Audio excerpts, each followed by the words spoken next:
Parkinson's disease affects more than 10 million people worldwide. One of its most severe symptoms is uncontrollable tremors that make it almost impossible to complete simple tasks. Unfortunately, current treatments are not always effective in stopping these tremors.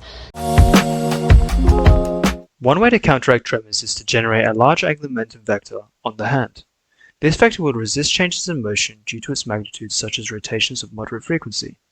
This uses a similar principle to a spin top that resists falling over once spun fast enough. This can therefore provide passive stabilization. Our device solution is based on these principles, involving a tremor detection system and a gyroscopic tremor stabilization mechanism. To detect tremors, acceleration of the hand must be measured.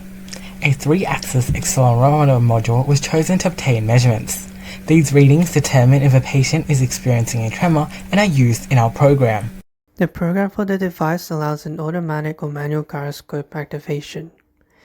In manual mode, a switch turns on or off the gyroscope motor.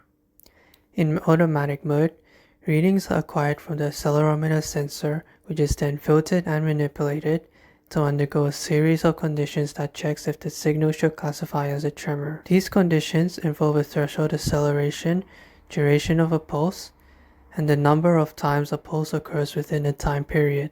When a tremor is detected, it will send signals to an external Arduino-based motor that begins the gyroscopic stabilization. The gyroscope stabilization mechanism consists of a 3D printed disc attached to a motor inside a laser cut wood case. Brushless motors were chosen in our design. They utilize electromagnetic principles to limit frictional losses and therefore spin at higher speeds. These motors require complex signal timings and therefore a controller module is present on the glove.